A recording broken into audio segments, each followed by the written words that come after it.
తాకట్టులో ఉన్న బంగారాన్ని విడిపించి ఆ రోజున్న మార్కెట్ ధర కట్టి మిగిలిన డబ్బును మీకు అందిస్తుంది కొమ్మూరి గోల్డ్.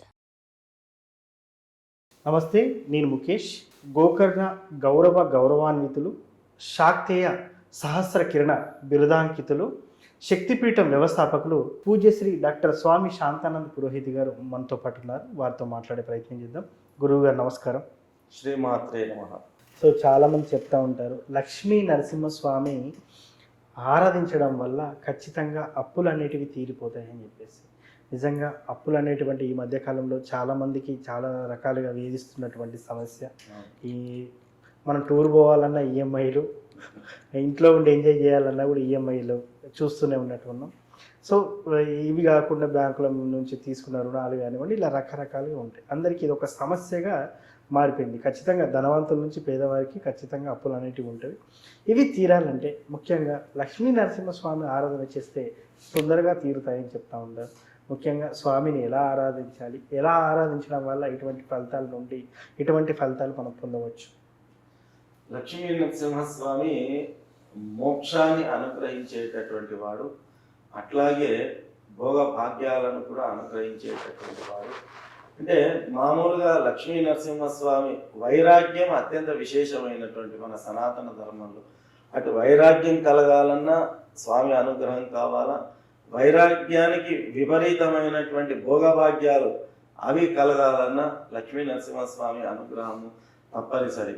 కాబట్టి మనము యతీశ్వరులు, సన్యాసులు అని పిలువబడేటటువంటి వాళ్ళు కూడా లక్ష్మీ నరసింహస్వామి ఉపాసనను అత్యధికంగా చేస్తూ ఉంటారు.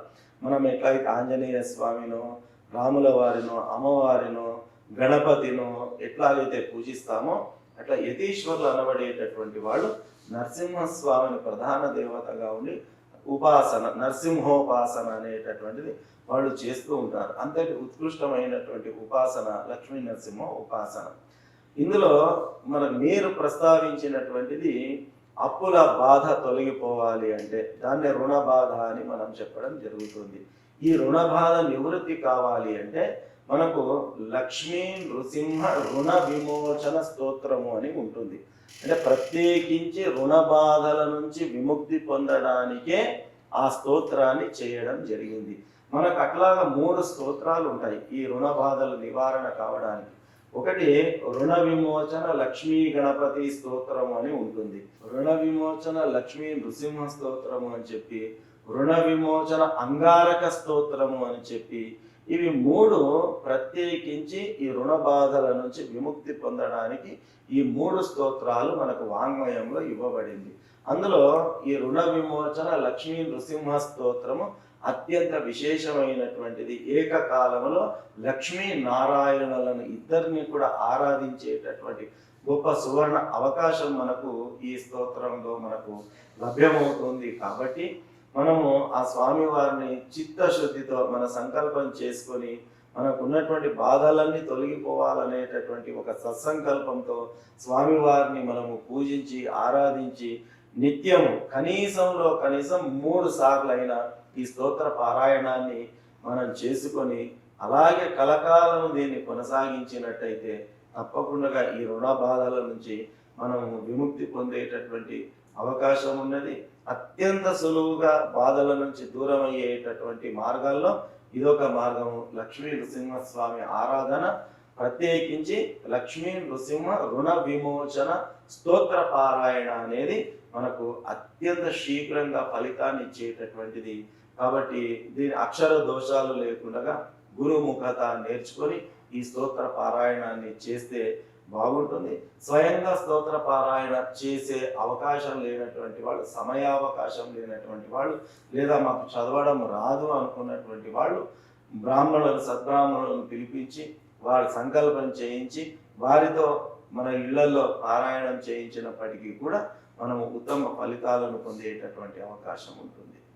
గురువు గారు, ఒకవేళ ఇది మొదలు పెట్టాలి అని అనుకుంటే ఒకవేళ ఎన్ని రోజులు చేయాలంటారు? ఎన్ని రోజులు చేస్తే ఫలితం చూడవచ్చు అంటారు? ఇది లక్ష్మీ నృసింహ రుణ విమోచన స్తోత్ర పారాయణం అనేటటువంటిది మనము ఇంతకుముందు నేను ప్రస్తావించినటువంటి రీతిగా మండల కాలము విశేషమైనటువంటిది.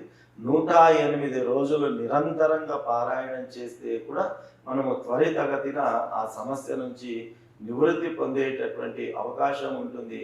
కాబట్టి 108 రోజులు నిత్య పారాయణం, రోజుకు 3 సార్లు, కుదరని పక్షంలో మండల కాలం 41 రోజులైన ఈ స్తోత్ర పారాయణాన్ని చేస్తే బాగుంటుంది. ఇది మనకు మానసికంగా ట్యూన్ కావడానికి ఈ కాల వ్యవధి అనేటటువంటిది మనకు ఉంచారు.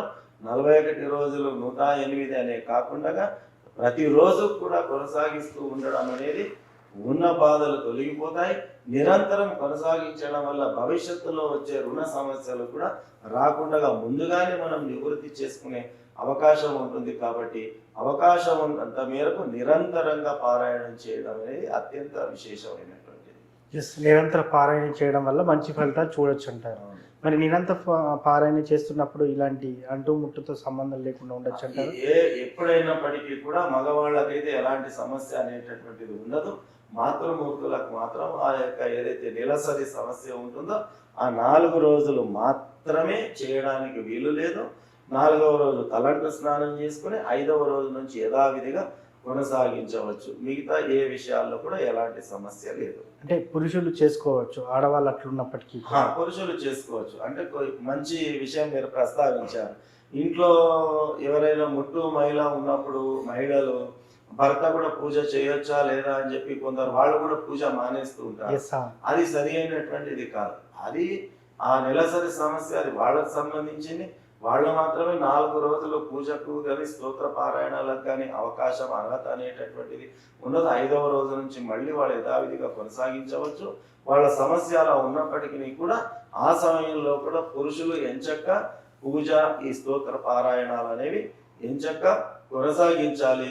కాకపోతే మనము ఆ రకంగా నెలసరి సమస్య ఉన్నటువంటి వాళ్ళను తాకడం కానీ, వాళ్ళ వస్త్రాలు ముట్టడం కానీ, లేదా వాళ్ళు దేవతా గృహంలో రావడం కానీ, దేవతా పూజలకు సంబంధించిన వస్తువులను స్పృశించడం కానీ, అలాంటివి జరిగే అవకాశం ఉన్న సందర్భంలో మనకు పవిత్రత అనేది ఉండదు. కాబట్టి అటువంటి సందర్భంలో ఆ 3 రోజులు కూడా ఎవరు ఎక్కడ ఏం చేయకుండా ఉంటారు.